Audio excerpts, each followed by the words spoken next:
Carmen. Thank you. We have always been here. Yeah. Hello, everybody.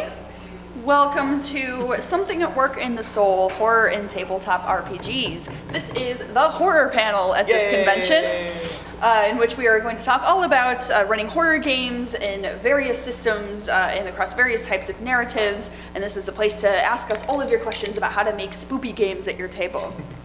So before we get started, I'll have all of my esteemed fellow panelists introduce themselves.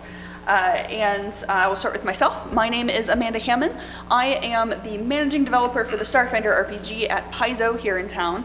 And I have written and run horror games for my entire career and well before that in a number of different ways. I like all sorts of subgenres of horror and all sorts of types of systems. And we'll ask my co-panelists to talk a little bit about what their horror credentials are, so to speak. So we'll start here. You say credentials. I'm like, oh no. You can make it up, Mike. It's fine. Hey, everybody, I'm Mike Robles. I may look familiar on the last panel. I was seated right there. I have moved up. There's a few faces I remember. They're like, wait, where do you go? I work for Xbox, and before then I used to work as a community manager for Magic the Gathering, Dungeons & Dragons. I love horror just in general ever since I was a kid. It's sort of like that every day is Halloween. It's sort of my life. You'll notice his shirt here. Got my shirt, my socks. I have a sweet horror sticker, VHS horror sticker on my jacket that I got. That is on my Xbox jacket. But I love running horror games. I run Dread whenever I can. It's one of my favorite horror games to run. I have recently been running a Vampire the Masquerade 5th edition game with some friends, and I have been slowly starting getting into slightly more, I don't want to say every horror game is not the same, but I've started to do more psychological horror games like 10 Candles, and just sort of like really making people feel uncomfortable, because horror can both be uncomfortable and spooky, but also fun. I'm Lynne Hardy. I am the Associate Editor for Call of Cthulhu at Chaosium. I kind of accidentally stumbled into doing horror games because people tell me I'm actually quite good at them, even though I don't like watching horror films and reading horror books because they're too scary. But yeah, this is my day job, basically, doing horror stuff. My name's Graeme Barber. I'm a writer and managing director for PSC Gamer. I'm also a freelance RPG writer, world building, all that sort of good stuff. My background in horror gaming is I got into it way back with Palladium's Beyond the Supernatural and that sort of pulp feel, and from there I got into like more survival horror and in accidental horror games where the game wasn't supposed to be a horror game but became one. And that's my background in this area. Hola, I'm Carmen. You might know me online as Diana Moon. I use she, her pronouns. I am a freelance narrative writer and diversity consultant. And pretty much I blame my father. I got to see Freddy Krueger in 3D probably when I was 8 years old, whatever, in theater and everything. So I grew up with all the horror movies and everything, and all the B horrors were the best, like the Puppet Master series. Oh, yeah.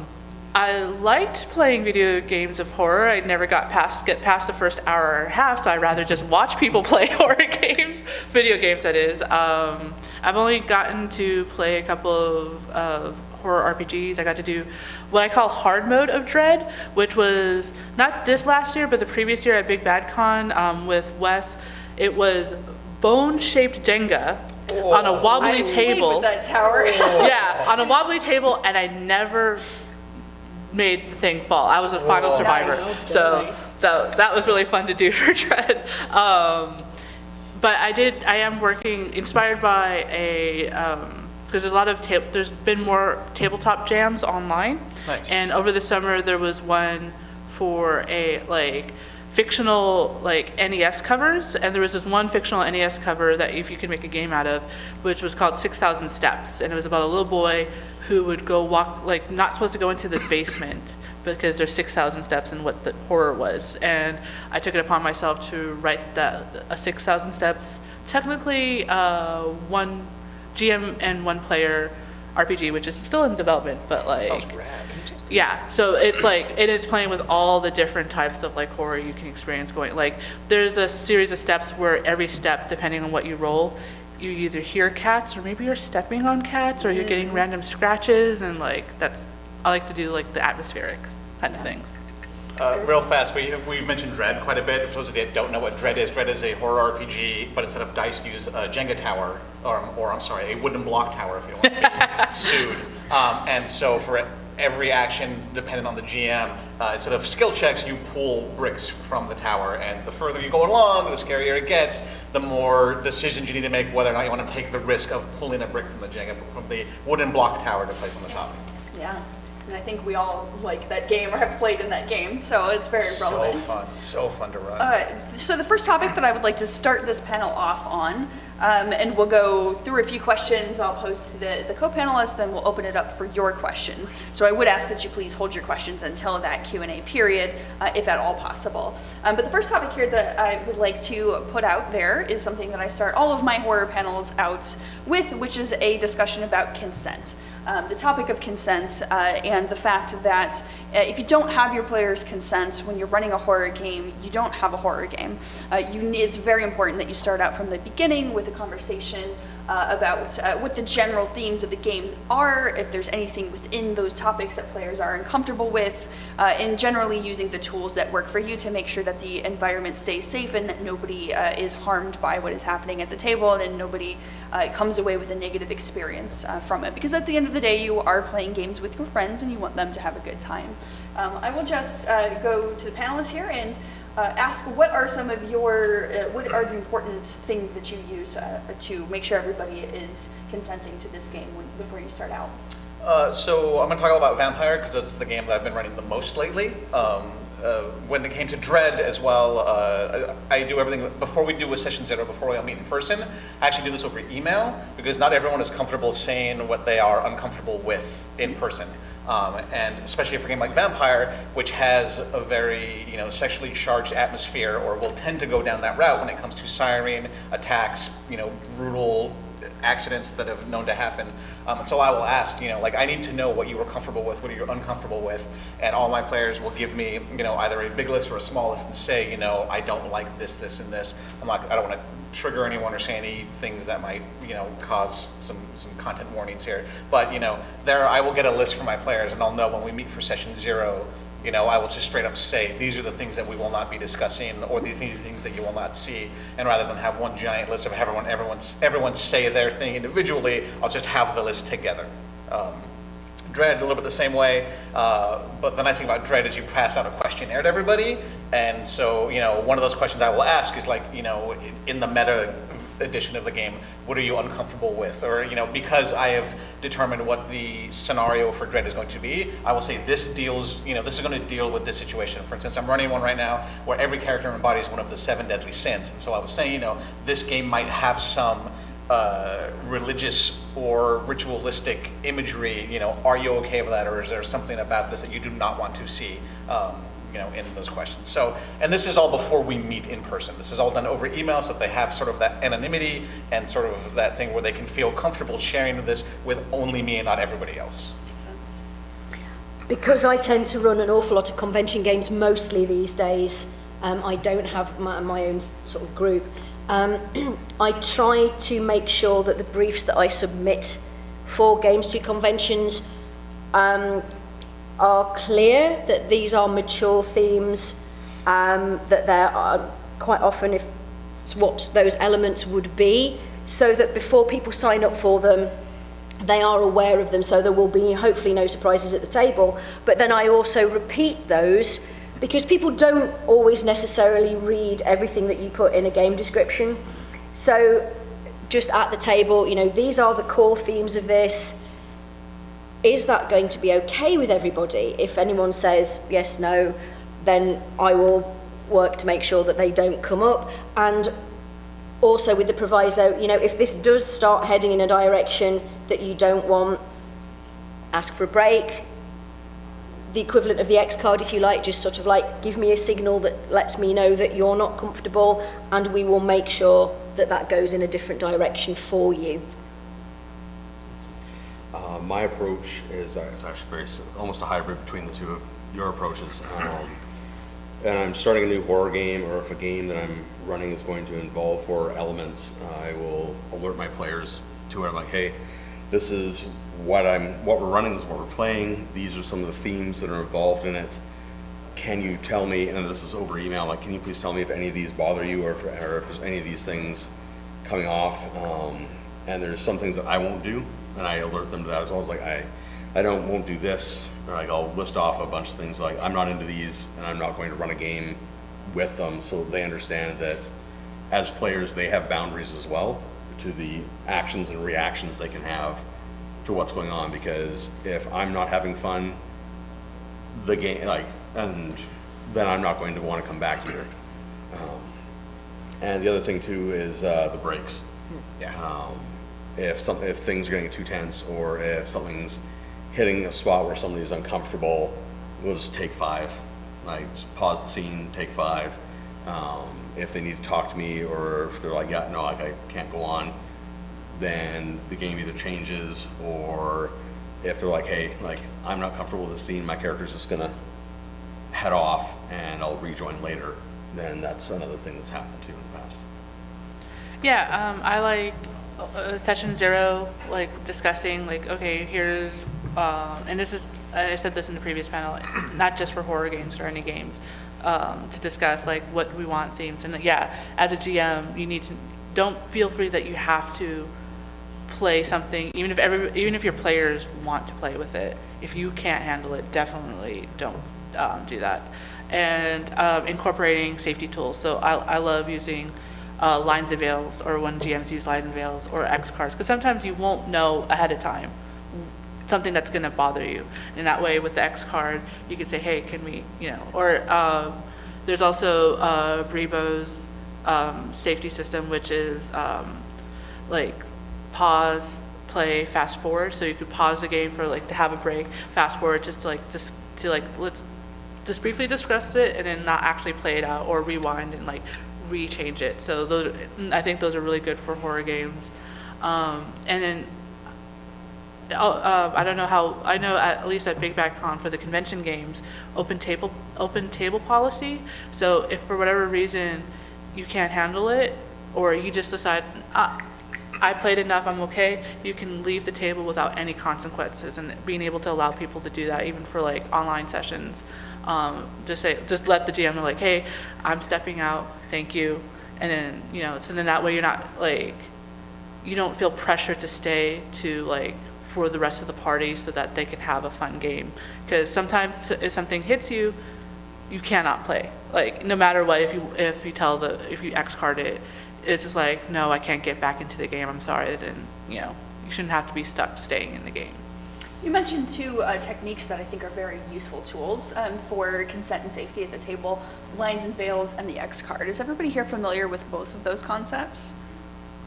No? Okay. Let's just elaborate a little bit about that, in case that's something that you might want to use. So the X card is a very simple technique. It can be used with a note card or a piece of paper, or really anything that the players can have in front of them. Your hands, like some people. Or your hands, or your hands, just a symbol.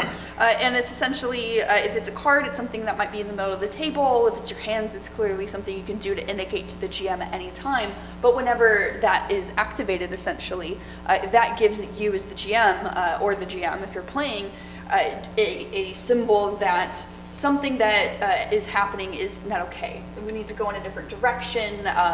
Usually it's a time to pause the game and either have a conversation with the player or allow the player to come to you, and just let them know, the GM, that something is happening that's not okay. And it's can be any level of conversation that the player is comfortable with, but it's something that indicates that something's not all right, and it prevents the player from having to sit there and deal with that problem that they're experiencing due to what's happened at the table. Somebody else want to talk about lines and veils?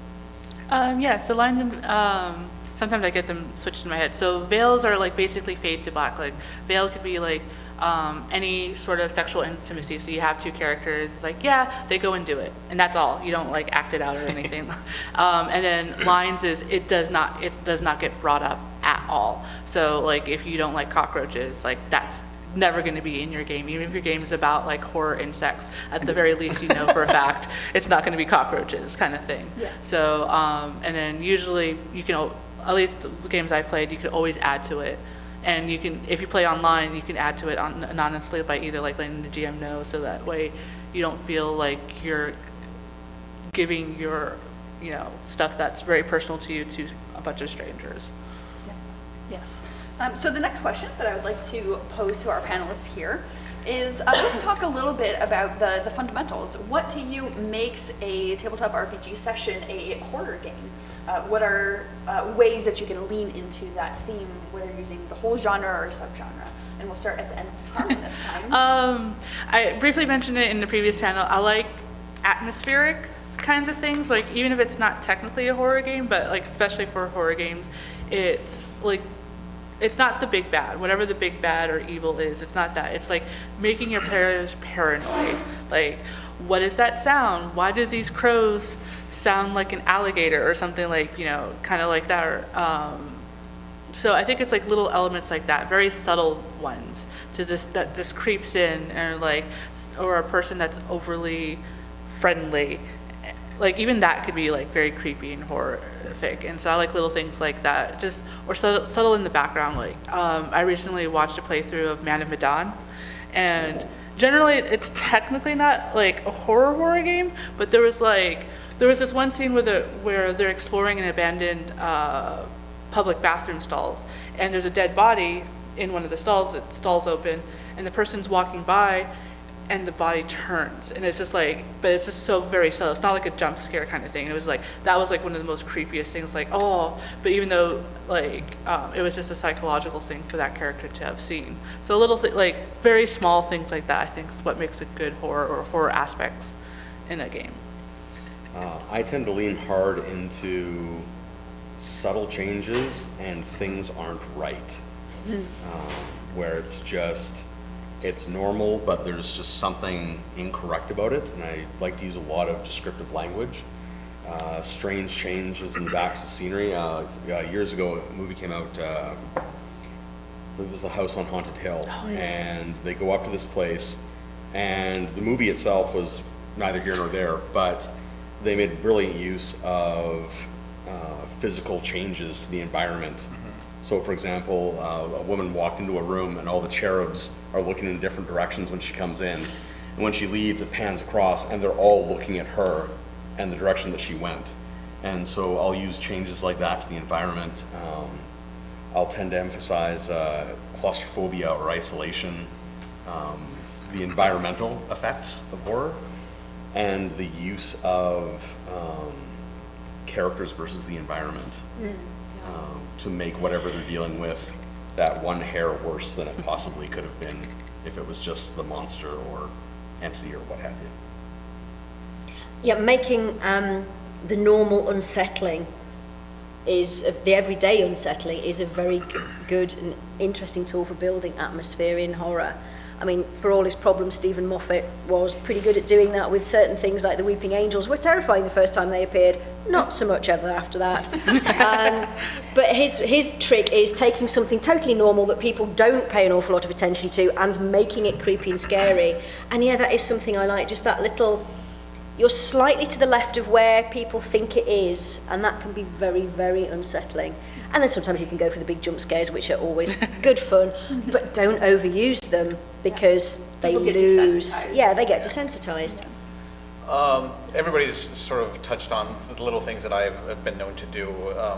It's very much driving on. I'm slightly more messed up, and I like to like psychologically mess with a lot of people. You know, when you're in a game like Dread, you have a list of their fears, right? And so those are the things that I'll incorporate hints or glimpses of in the game. Savage. Oh yeah, no, I want, horror is meant to make you feel uncomfortable, make you question reality, and that's what I try to strive for when it comes to it. Something which is all along the same vein, in Vampire, I'm making one of my players who thought she was this matriarch of this whole like coven realize that she no longer has that power she thought she once had, and that is devastating for her, and she has no idea how to handle that because all of a sudden turns out somebody's been pulling her strings the entire time. She had no idea, and so now that's one of her fears, that she's having this loss of power. which is, making her question a lot of things. And so I was running a game of Dread where the players had no idea that they were actually in purgatory and had to go through hell and then heaven to ascend to get out of where they were. They just thought like an apocalypse was happening. And then as the game continued and went on, they started to realize that things weren't right because of subtle differences that were made within the world.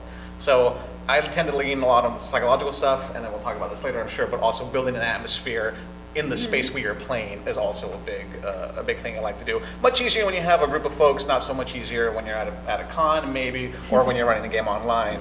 So. Yeah. Coming back to Vampire, the only time I ever ran a Vampire game was when it first came out years and years ago.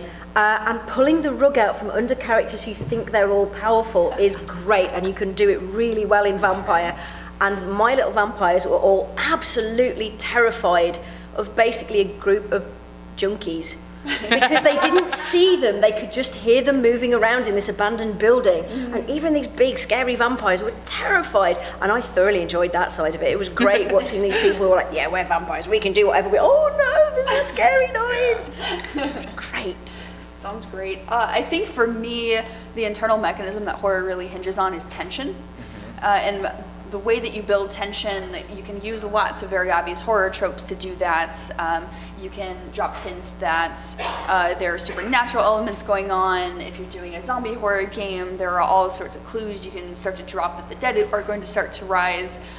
There is pretty much any sort of clues that you can come up with to create that tension. But I think, pacing and just the way that the game kind of plays out is very important in a horror game. Having sort of a slow build up, a slow burn, which is a technique you see a lot in film and in video games as well. Having that happen where there are just little hints of things that something isn't right, that a character that they very much come to trust is no longer within control of their own faculties, all sorts of different options there.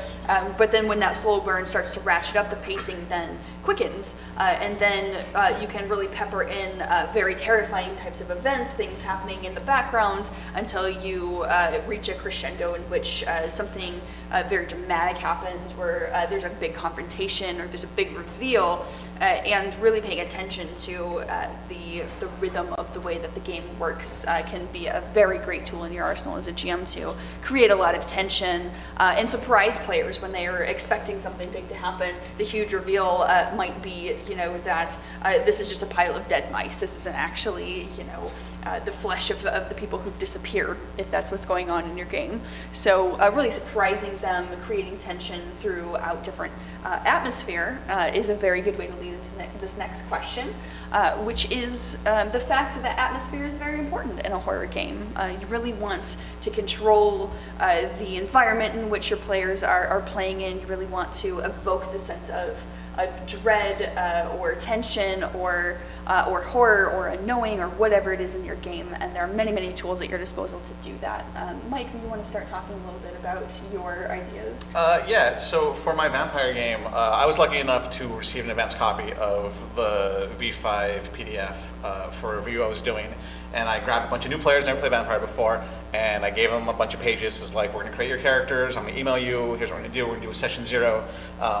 And we did our session 0, and we got ready for session 1, and they came, all of them, dressed up in full vampire gear. But then we also had a charcuterie board, red wine, cranberry juice, we were on the verge of LARPing, basically. I have, especially for a vampire, I have, my laptop and a Bluetooth speaker, and I have my vampire playlist from Spotify that I will sit there and play, depending on where they're at. We had a club scene, so of course I had a bunch of goth and club music as one section. I keep music playing throughout the entire campaign, no matter where they are, just to sort of, it builds and sort of has this nice background noise. When I run Dread, I usually run at a friend's place, and they gave me the permission that, we all sort of meet together, we hang out for a little bit, everyone sort of gets comfortable, and then whenever I choose to start the game, I just turn off all the lights, except for the one light that they dim over the table that we're all going to play at, and they know, oh, it's time to begin. But nobody knows when that's going to happen. It might be 5 minutes after we get there, they might all have a couple of drinks, we might all made some snacks, and all of a sudden all the lights go out, and everyone knows, oh, it's time to start the game. And that, especially for a game like Dread, that sudden change in environment and atmosphere gets them tensed up and ready to go. If you're really going to go for it, use the beer keller of a German Schloss in October, because that really does set the tone. This was a couple of years ago. I was at a convention called OrcaCon in a Schloss in East Germany, in a field, basically. And it has a beer keller. It is a medieval castle with a beer keller. It's amazing. It's very, very cold down there. This was October. We were huddled under so many blankets, and we were playing 10 candles. So all the lights were off, and it got slowly darker and colder as the little tea lights went out. And we had the actual mice, real ones, in the background, and you couldn't see them scrabbling away at things. So that was really quite creepy. But obviously most people can't actually do that. It's great if you can, though, so, wonderful experience. But creating an atmosphere at conventions can often be quite tricky, because you're usually in a big room with a whole load of people around you. So it's really important that you grab your players' attention and get them invested in the game, so that they then blank out all of those distractions going on around them.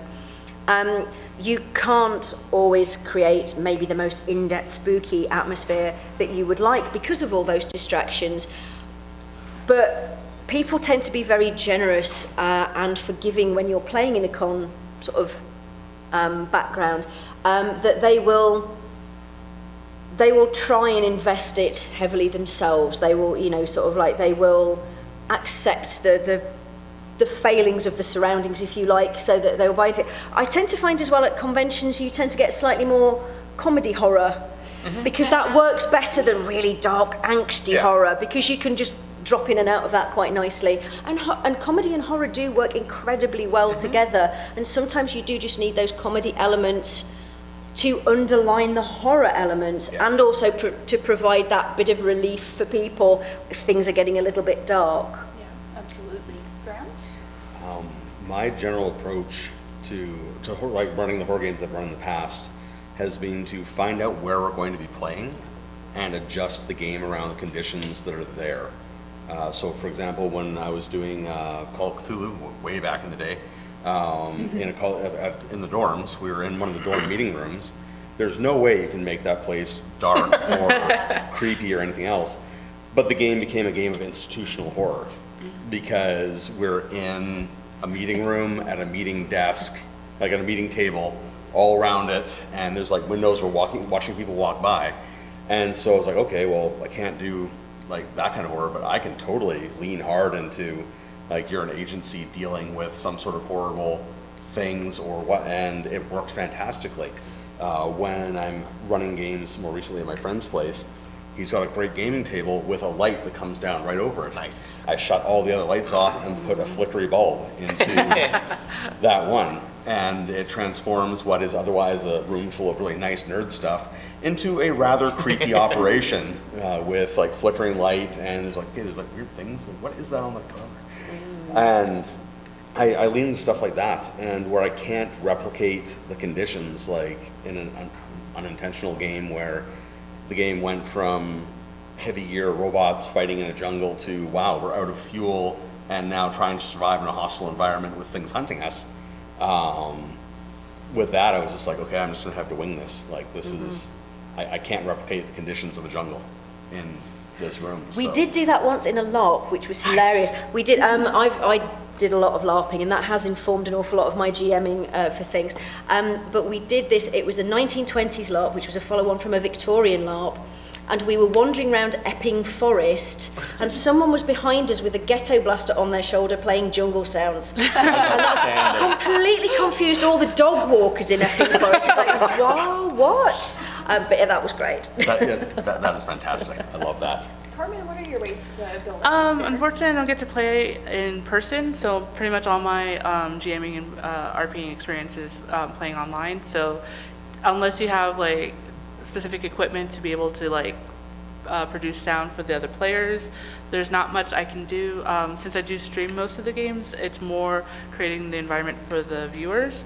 So like before a session, putting on some creepy music to like load in, if I have time, filter our webcams to like be a little bit like uneasy and everything. But for the players, it's just the theater of mind, and for the most part. But one game that I did that was not super horror, it's just more supernatural. Like, it was the theme of music, and it's actually the game I'll be GMing tomorrow.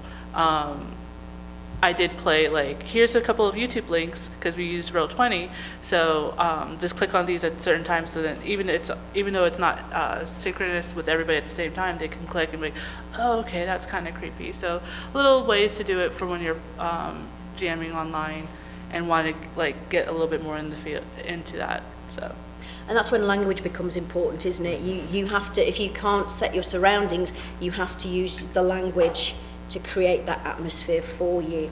Particularly, as you say, with online gaming, it is very difficult to create an atmosphere without sort of using music or the language to build and evoke that sense of creepy dread that you're going for. I've found when it comes to creating the atmosphere, surprisingly, smell gets a big reaction out of people. You can say, you walk into a room and it smells of dried blood and urine, and everyone almost instantly is like, and which makes me question why they know what dried blood and urine smell like. Don't ask those questions. Urine, Mike. Right, but it's definitely one of those things where the more descriptive you are, especially when it comes to smells, like that gets a lot of people uneasy right away, and that's something I've noticed. And so I tend to get very descriptive about visually what the area they're in looks like, but also what it smells like, because we rely on our senses so much, and it's something they can tap into. And even though we might be in a room where we've got meats and cheeses and red wine, you say it smells like this, and all of a sudden that's what's in their head.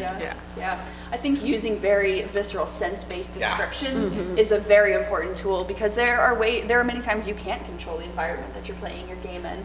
You're playing online, and you're very limited in the things that you can use. In a perfect world, if you can control your environment, you're playing at home, there's all sorts of cool things the panelists have mentioned. Almost creating a LARP-like environment I found is very fun.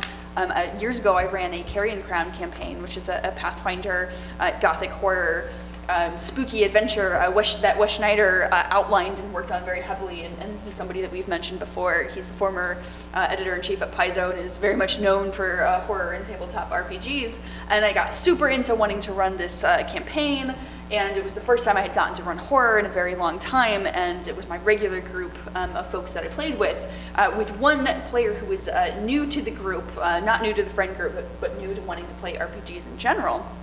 And I was going all into creating this environment. I had, a light dimmer in my living room, so I was using that. And the opening scene was at a wake of a character who has died. And the conceit of the party is that all of the PCs have come to this person's wake because he's very well known in the area, and they all had some tie to him. And so they're meeting his daughter for the first time while she, is meeting all of these folks that her traveler father, had come into contact with. And I created an atmosphere at the table where I built up a little ledge that almost looked like a lectern, and I put candles up and I dimmed the lights down, and I actually had a veil over things. And then when I played her, I had this little veil that I found at a little costume shop in town, and very much played the character of this mourning daughter, and everybody at the table started getting very into it, and you could tell that they were very unsettled by the types of music that's playing. It was playing kind of organ, music that you would see at a period wake in this thing. And there was the one player who started to feel very unsettled as she kind of walked into the house and she saw how everything was set up, and she sits down with her character sheet and she's like, this is really intense, and she's going through it, and I got worried as the game master, because it's like, oh no, this is a little bit over the line, this is not what she's used to, she wasn't expecting this, and so I engaged with her immediately when we started the session as this NPC, and added I looked at her background, she was playing a halfling, and I said, oh, you're the one that Father told me so much about, and had this back and forth conversation with her in which she was actually drawn into the event, and in that way used, perhaps overdoing it a little bit on my part, as a tool to draw this player into the game, which is something that you can do when you find that somebody might not have judged the subgenre that you're running quite as much, and they feel like it's very intense. Of course, they can always stop the game, they can do the X card, but that is one technique that I've personally used. And that leads a little bit into the next question I wanted to pose to the panel, which is what subgenres of horror do you feel like are best expressed in tabletop RPGs, or that you personally like to run? In what ways do you sort of achieve getting that subgenre feel, whether it's gothic horror, for example, or body horror, or survival horror, or zombie horror? There's all sorts of different options. Comedy horror is a really fun one. Carmen? Yeah, with my group that we play weekly with, it always gets into like comedy anything, because we like to like just like riff, like that's one thing is like feel free to make like the silly ass comments, like because when you're interacting with one player, the others are just watching and enjoying. It's like popcorn moments. So like we have peanut gallery. So even if it gets really intense, we allow for them to make a silly comment.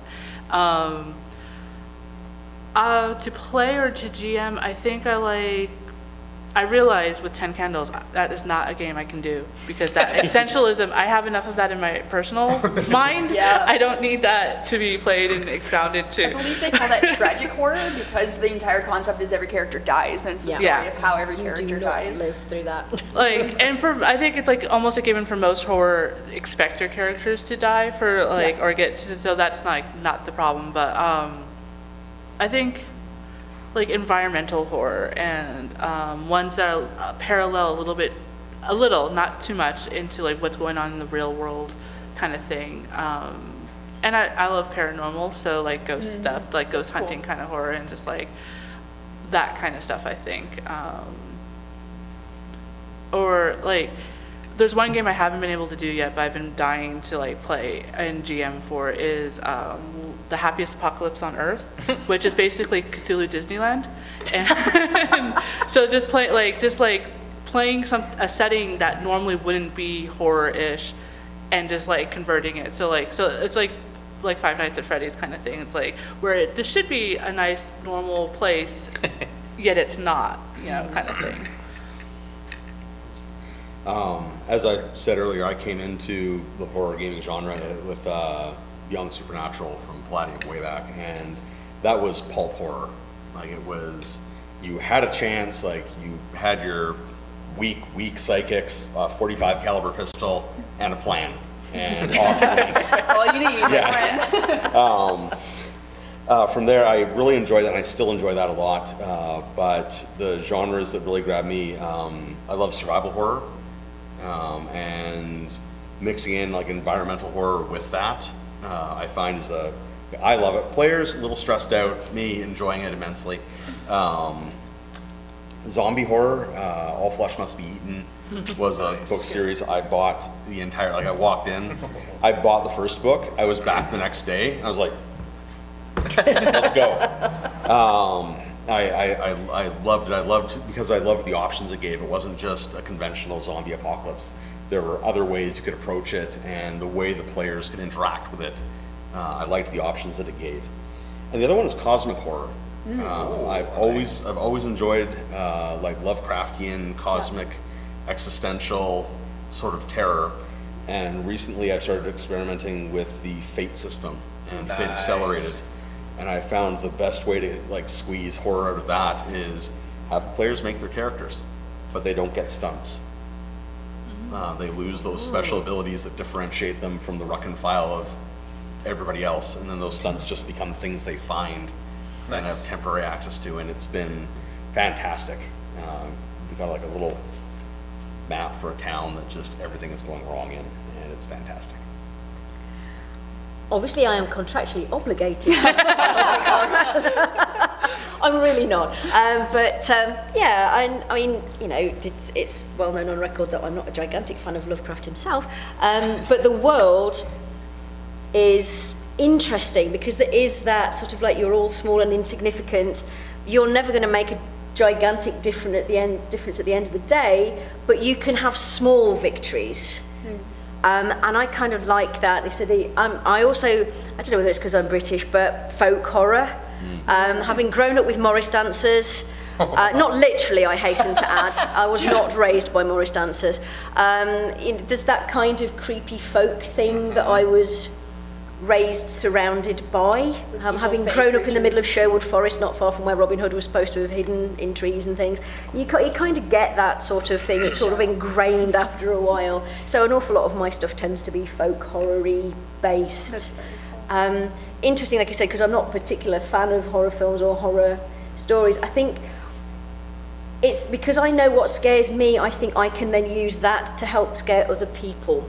And if you understand what scares you, you can be very effective at hitting other people's buttons in an entertaining way, hopefully, not a genuinely nasty, unsettling way. I'm listening, I'm like, I am messed up. I'm a huge fan of psychological horror and body horror. Growing up watching Nightmare on Elm Street, and I've seen every Saw movie, right? And the reason I like the Saw movies is because not because of its gore, but because every time there's a trap, somebody has to make some messed up decision of how they can either lose an arm to live and have to live the rest of their life with their arm, or choose to die. And that's the kind of things I like putting my players through. There has yet to be a game of Dread where somebody doesn't email me back after I send the questionnaire where somebody says, Mike, what is wrong with you? And I've been lucky enough that it's been someone different every time, which makes me realize it's not just this one dude that doesn't like it. But when it comes to Dread, I'm very much psychological horror, trying to mess with people's heads. Because when it comes to having to describe an actual demon, I'm like, it's got red eyes and fangs. But if I'm talking about them being it's like, oh, you hear the sounds of teeth rattling in this, operating room that's nearby. Well, also there's the sound of a children playing, and everyone freaks out. With vampires, slightly more body horror and slightly more because if they lose or go into a frenzy, we will describe just how bad that frenzy was and what exactly. It's not just, oh, you just ripped that person to shreds. It's like, no, you were walking out with it covered in this or that. And so, that sort of tends to be, those are the two that I sort of lean towards the most. I think there's something to be said for using off-screen events as a technique, and so you're not necessarily showing the vampire going into the frenzy and tearing apart everybody in the club. You're showing the aftermath of what's happened. You're showing the horrific, grisly scene where maybe there's blood everywhere, there's torn up bodies, but it's not 100% clear. It's clear what happened, but it's not 100% clear what led to it or who it was who perpetrated it, and that lends into the atmosphere that something terrible is happening just off there, and it could come and get us at any time, and it lends to that tension, it lends to that scene setting thing. I personally really like period horror, and a lot of it is because I think that I'm very interested in the psychology of survival horror, and survival horror has to do with scarcity of resources, it has to do with events and an environment that is outside of your control, and period horror really lends itself to that. I specifically like a Victorian era, which is a very long time period in which, guns are very scarce. They're not going to be the big machine guns that you have in modern day. The lighting is of a certain level. Electricity functions in a limited way. And I think that it's very interesting to sort of build off of the cultural and historical themes that are happening in that time period. When I run homebrew, I'm always setting stuff in sort of a Victorian period and asking myself, what do characters actually have access to? What were beliefs of that time that I can really play into? What are some of the themes that I can really play up? The mystery of science really kind of emerging during that time period, and there not being answers to some of these things that happen really lend itself to a zombie narrative or a malady narrative or some sort of fun thing that all of this stuff is happening. Maybe there's werewolves or there's vampires, and the people don't understand what's happening because they just don't have the answers. The science doesn't necessarily exist. So paranormal is a fun thing to do in period history as well. So I really enjoy playing into those elements and riffing off of some real world things to create a very kind of scary environment for players. I think at this point, we will go ahead and open it up to your questions. And if we run out of questions, we can find other things to talk about. Anybody have one? Yes, right up here. How do you know when a player is hitting that line of too much emotional need? And what do you guys do when you find yourselves or other players are kind of too close to that line? Okay, so the question is, what happens when you start to notice a player experiencing too much emotional bleed, and how do you try to avoid that or deal with that when it's happening to either yourself as the GM or a player? That's a great question. This answer may surprise you. take a break. If you realize it, take a break. You know, if you need to pull that player aside and be like, hey, I want to check in, make sure everything's all right. Checking in, I think, is huge, especially when games like Vampire, like Dread, like 10 Candles, you know, when there's something that's super emotionally, like, just heavy, right? Take a break, or when it's done, when everything's said and done, throw in some cartoons, throw in something, you know, lighthearted, you know, change it up a little bit. I think that's probably the most important thing you can do. Yeah. Don't be afraid to take a pause and take a break if you start to notice something's different. And even for that, and then, like I said, pull them aside so that you're not calling them out in front of everyone and be like, hey, are you all right? When there's like 5 people staring at them or whatever. Yeah. Yeah. It may well be that you need to just change games for a little bit as well. This was something that we encountered actually with one of the live role-playing campaigns we did. It was a Victorian one with elements of gothic horror and cosmic horror in it, and we did get one player was getting way too close to their character. They were identifying too much with it, and it was causing problems, and you kind of just have to step back and go do something else for a while. Change of pace, change of genre, just let everybody sort of decompress and then come back to it if and when they're ready. And it may well be that that person, it's not for them and they decide not to come back. But as you say, no consequences, because not every genre is going to work for every player. And people will find what they enjoy. It may just be part of their learning curve to discover what they enjoy. But, you know, be generous, be kind, be gentle with people, because not everything is going to work for everybody. Physical observation is the first big thing. I watch for signs of stress or signs of distress with the players, and see are they sweating? Are they having physiological reactions? Are they having like social withdrawal? Like, are they withdrawing from the game where previously they were really into it? And yeah, like I said, take a break, like take 5. And this can happen even in games that aren't specifically horror. Like, a good example, there's a game called Heavy Gear back in the day, and the combat in it was absolutely savage. Like, it was a case of like, whoever got the first shot was probably going to win the firefight. And like, it would get so intense afterwards, we would stop for like 10, 15 minutes after a combat engagement because the players needed to catch their breath and like figure out what had just happened and just calm down from it. And I find with horror gaming, it's very much the same. You'll have a huge event or a huge scene in your game where just sort of all of a sudden everything's on the line, everything's out, and everybody's like, all their buttons are being hit all at once. And then after that scene's done, or even partway through, if it's too much, just be like, hey, we're gonna stop, go to the washroom, get something to drink, you know, just chill out, talk for a few minutes, and it gives everyone a chance to sort of wind down a little bit and then come back into it if they want to. With sort of like a more level feeling and vibe for themselves, because if you just keep pushing it, eventually like you're either going to start losing players or like they'll start having adverse issues outside of game just from the stress they're experiencing in it.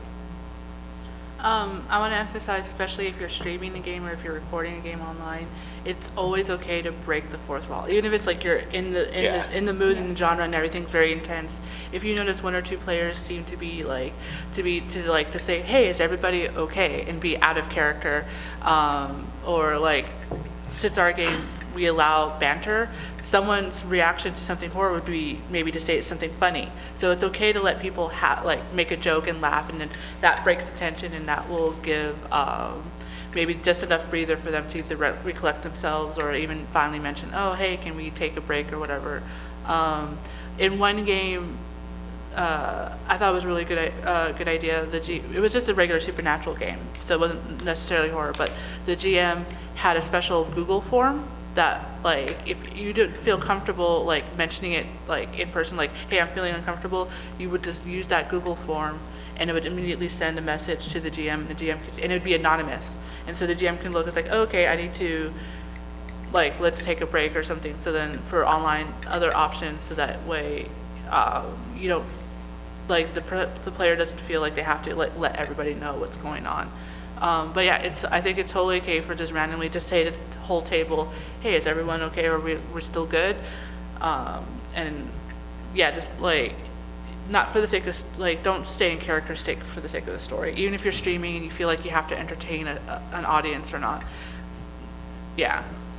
I think it's very important to point out that horror experiences are very different depending on what type of media you are engaging with. And so if you're watching a horror movie at home and something happens that's just too intense, you can always shut that off. I have been in a group of people who watched a movie called Hereditary. That's a Netflix film, and those of you who've seen it probably know at what point this happened, but something really, really graphically body horror intense happens, and a person who was watching it was not okay, and it was very obvious that they were not okay, and they had turned away from the screen, and it looked like that they might be kind of crying a little bit, and we in the group were all friends, and we were all into horror games, and we noticed that this had happened, and we said, we're just going to turn this off, and we're going to go watch some DuckTales. You can do that when it's a movie, but you can't do that when it's a tabletop game. Except for you actually can. You as the GM are very empowered to notice when somebody is not okay, and like they said, take a break, have a discussion with that person, try to gauge what level of engagement that they have experienced. If it's something that is as over the top as they've turned away and they're clearly, having a physical response, and they don't want to talk, you don't have to force them. You can just end the game and say, that's all we're gonna play today, and have a discussion with them later, let them potentially come to you or just reach out to them and say, no pressure, I just want to make sure you're okay, and start the dialogue that way. If it's something that's less than that, call a 5-minute break, maybe take the person aside. It really just depends on exactly what happens, but always know that is your high priority, and you can kind of judge the situation as it goes. And the same thing is if it's getting too much for you as the GM, you're allowed to have a Absolutely. break too. It's not just, yes, you do have a duty of care to your players, but you also have a duty of care to yourself. Mm-hmm. If it's going in directions that you're not comfortable with, that you're finding it a bit too much, stop it, go do something else. And you mentioned emotional bleed. I also had a situation one time where a person played a character who specifically had something happen to them in their background that had happened to them as a person, because they felt like they wanted to kind of explore that in a safe place, and they thought that would be an interesting character concept. And it turned out as we played throughout the game that it was too much for them, that they were actually reliving this trauma that affected them far more deeply than they even really realized. And they told me about it. They said, I'm really struggling with this character. I want to role play them, but I can't because I feel like I'm having too much emotional bleed. And at that point, it's entirely appropriate to say, would you just want to make another character? We can entirely just excise this character out of the group and replace them with someone else. I can make that work narratively in whatever way. The character has gone away, somebody has taken their place, whatever you need to do, but that's also an option too. You don't have to feel like, in any way, you should never feel like that the integrity of the story takes precedent over somebody who, is not okay.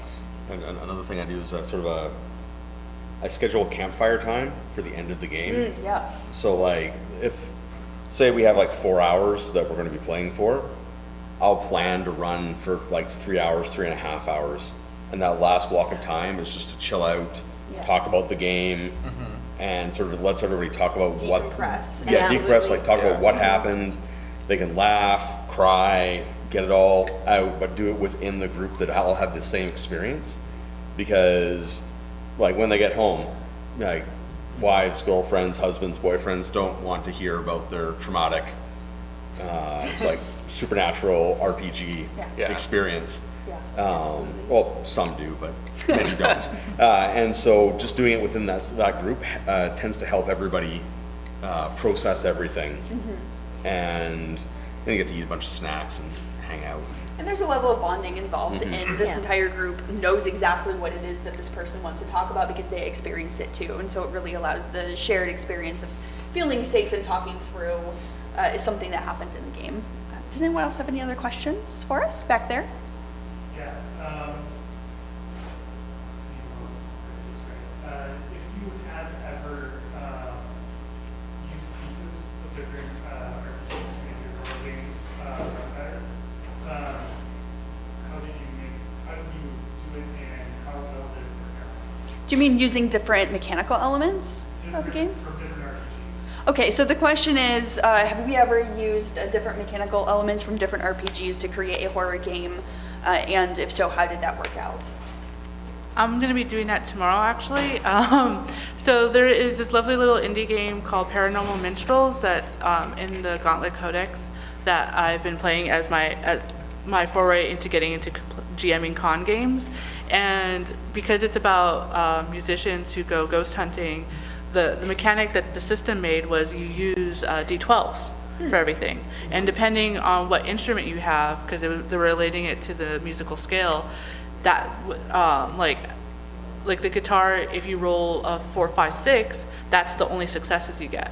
And I found that the previous 2 times I've run this, it is extremely hard to get any successes in this game with the D12, because you only have the 1 D12 and that's it. So tomorrow I'm going to be using most of the PBTA style with 2 D6s to see how that works out, because you don't want to play a game where the mechanics are frustrating your players, you know, and it hinders. So, and I think probably like in general, it's usually if play test beforehand, like if you can, to like make sure it meshes. But I'm going to be doing it on the fly tomorrow. So. What can go wrong? Yeah, what can What's go the worst wrong? that can happen? So you can let us know how that goes. Yeah. Anybody else? I haven't done it for a horror game, but like 3 times a year, a whole bunch of friends from high school and I, we all roll in the same place at the same time, and we play the old Street Fighter role-playing game. Oh, yes. This is a Street Fighter role-playing game? Yeah, there's Yes. it's amazing too. It's part from the Terrible art. D20 explosion from the 90s. That Yeah. is amazing. That's so awful. But it uses the old, OWAD, like Original World of Darkness system, to do everything. And it actually works, somehow. I don't know what witchcraft they used to make it work, but it did. But we replaced for skills, we started using fate dice instead Nice. of D10s. Okay. Because we found like OWAD was just, you fail too much. Like the threshold of success was too high. And so we introduced fate dice. And so as long as you have more pluses than you have of anything else, you succeed. But if you like end up with a neutral number, it's success but. And we found that actually helped a lot of things out. And so now we're experimenting with that in other systems. And I think our next game, we're going to try a horror game with it. Nice. And we're going to see how it goes. Just because we want some level of competency in our characters. And not have them like, I failed, I guess I'm dead. Yeah, it doesn't make sense if you're professional ghost hunters and you're constantly failing. And you're constantly Yeah. failing. Like, unless you're doing like a farce, like horror game, sure. But yeah. I've got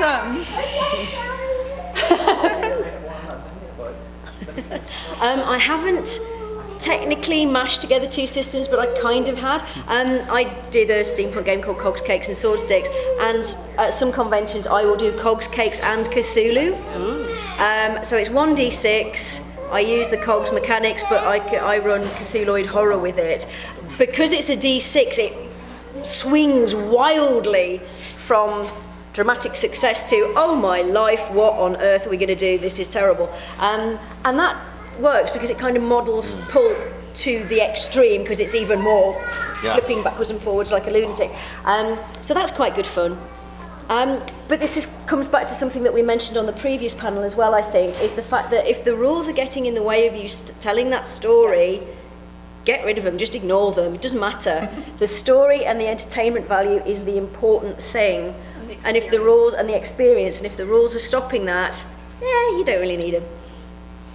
We've got time for one more question, if anybody has anything for us. No? All right, right there. One of the things that's hard to deal with in modern horror is communication technology. Cell phones, internet, all that fun stuff that typically movies don't find a way to destroy or get rid of. What are some fun ways that you have or would like to try and subvert those? Okay. Oh, I have done much of this. So the question is, horror can be difficult in a modern environment when we have lots and lots of ways of mass communication. What are ways to subvert or take those options away? Actually, I would say lean into them, and in some cases, so I'll do one, you do one. I love it when the panelists are like, oh. Yeah, with Scritch Scratch, because it's a folk horror one set in England, it's set in a remote valley in northern England, I actually made them roll luck dice to see if they had enough bars on their phones to actually be able to access the internet. So there was a chance that they could use it, but there was also a chance that they wouldn't be able to access it. And of course, if you use the optional luck spend rules in Cthulhu, by the end of the game, the chances of them actually being able to use their mobile phones to call for help are dramatically less than they were at the start of the game. I love to use both. There's isolation is fantastic. Yeah. The world does not have 100% cell phone coverage, and so pushing the characters into places where there isn't any coverage, or like for example, I spent some time at a place called Banfield in British Columbia. It's a marine science center. There is one place on one hill that is about 2 meters square, where you will get 2 bars of coverage. And it's enough to send a text message. So I'll do things like that. The other thing is I will take advantage of architecture and forestry stuff to introduce errors and problems into the information that the players are getting back. Like if you ever look at GPS, if you're inside a building, you'll notice you're hopping around a lot. That's called a multipath error. It doesn't know exactly where you are. And if you don't know where exactly you are, you don't know exactly where you're going either. And the other thing I'll do is just bad coverage inside buildings, like weird building materials and all sorts of stuff like that, and blackouts. I love using blackouts. But you can use it to your advantage. In the scenario I ran yesterday and have run a few times now, it's always hilarious running it because you can tell people's generation by how aware they are of social media platforms you can use to hose players and characters, basically, which is wonderful.